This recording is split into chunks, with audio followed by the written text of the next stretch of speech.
So,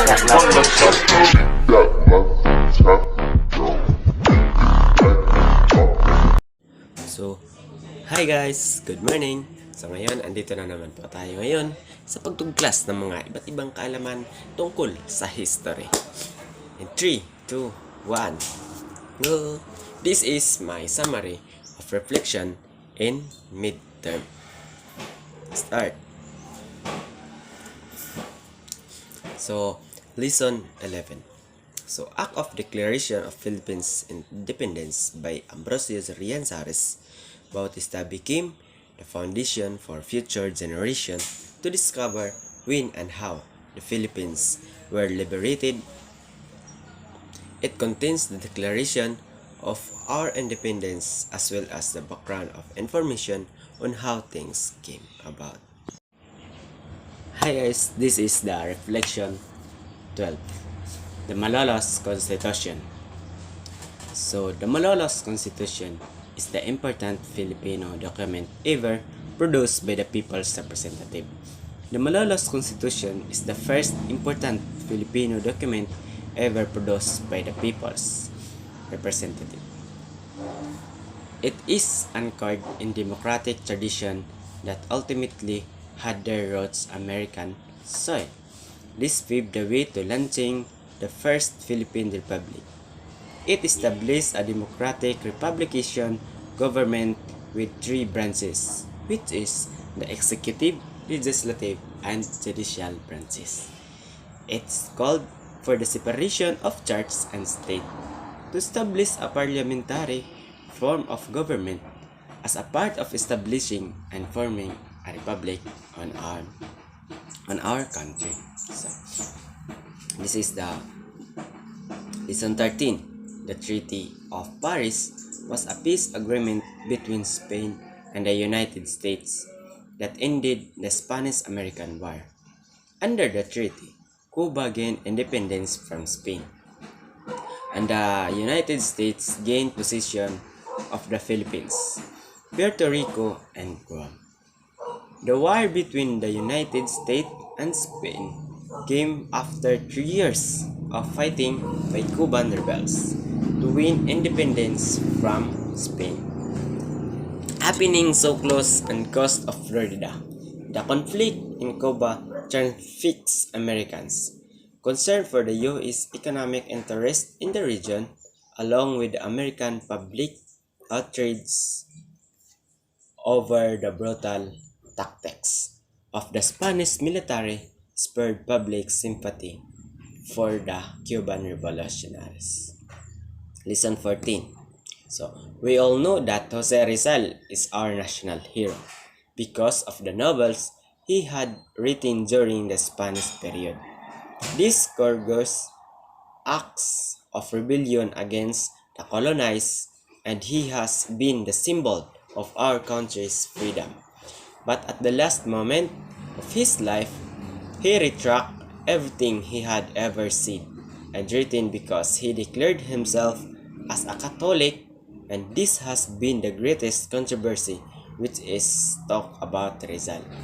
People are still debating nowadays because they want to know what is the truth regarding about this controversy of Rizal really reject. Opinions regarding this issue would not be the same because some may agree and some may not because of the lack of evidence and different statements coming from other people. But according to my research, this is no clear statement about this issue, although there's a lot of evidence presented, like some documents that was purchased by Philippine government from Spain. So the Treaty of Peace proposed to be concluded between the Crown of Great Britain and the United States. Term of peace should be agreed upon between Great Britain and France, and His Britannic Majesty should be ready to conclude such treaty accordingly.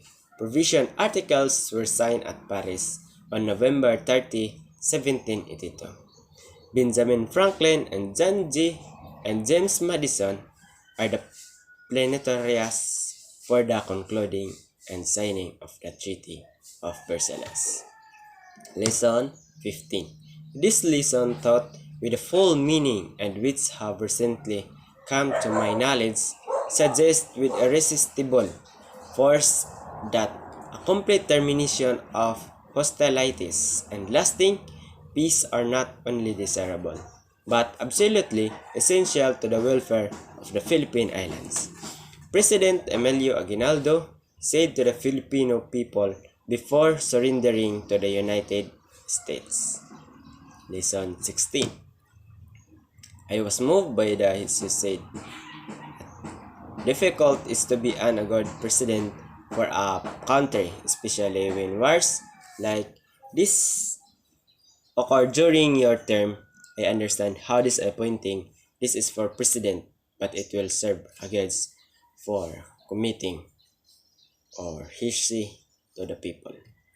So lesson 16. I was astounded by Miss Carrie Champan, Cat's Pride in a Filipino Woman. As I read the entire material of the topic, she also saw first and how adaptable, talented, and powerful Filipino women are.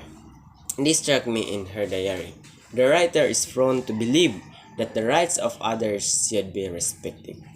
Both the laws of the land and the laws of the sea protect and conserve women in the Philippines, prevailing family and social custom. This phrase made me pleased as a Filipino teenager because it is an honor to hear a foreigner congratulate our country on how it protects and loves its ladies. Miss Carrie was able to witness the Philippine government protection of women. Lesson 17. So the Philippines Commonwealth as a subtopic on the 1935 Constitution in the official of Gazette of the Republic of the Philippines. As I read the passage from the Philippines Constitution, one clause in particular struck my attention is the Article 3 Bill of Rights, Section 1. No one shall deprive of life, liberty, or property without due process of law according to the said of article and section. Law and no one shall be denied equal protection under the law. Lesson 18. In 1941, the Commonwealth government was interrupted with Japan bombing of the U.S. naval base at Pearl Harbor in Hawaii that started the Second World War shortly after the occupation of Manila. The Japanese forces established their government in the country that lasted until 1945. These references are invaluable source of information about the life and struggles of Filipino during the Japanese occupation. During the Japanese occupation of the Philippines in the World War II, the Japanese government drafted a new constitution for the country. Next, the 1943 Constitution adopted 12 of the articles from the 1935 Constitution with a powerful executive branch vested in the President and majority of the members of the National Assembly. In addition, Jose P. Laurel is known for his distinguished career as a Supreme Court Justice, and as a politician, he was the Philippine Secretary of Justice when Japan attacked Pearl Harbor in 1941. After Japan's surrender in 1945, Laurel was arrested and was charged of treason but never tried. Lastly, the historian's profession is tied to the historical thinking. It requires using critical thinking skills to analyze historical facts. Historians utilize these skills to examine and contrast various sources of information in order and meaning from historical events. In historical thinking, we conclude our skills. The first is crafting historical argument from historical evidence. which requires the capacity to define and frame a historical question and react to it through the construction of an argument. A convincing and persuasive argument begins with a clear, true, and analytical premise supported by relevant historical data, not only material that supports a favored or preconceived stance. The skills is the ability to recognize, analyze, and assess the relationship between different historical cause and effects, distinguishing between long-term and proximate cause and effects as well as the coincidence, casualties, and correlation. The third ability is the ability to describe, compare, and assess different historical developments inside the civilization. One or more historical developments across or between cultures and in a variety of chronological and geographical situations. It also means being able to detect, compare, and weigh diverse perspectives on a historical event. The last talent is the capacity to use evidence, logic, context, points of view, and frames of reference to describe, analyze, evaluate, and develop varied interpretation of the past as revealed through primary and secondary historical sources. The growth of a person's historical thinking. These abilities determine a person's growth as a historical thinker. Each of uses a different set of skills to collect and organize information from the past. Because the knowledge we use is based on historical skills, we have different perspective on the past than others. That's all. Thank you. Bye-bye.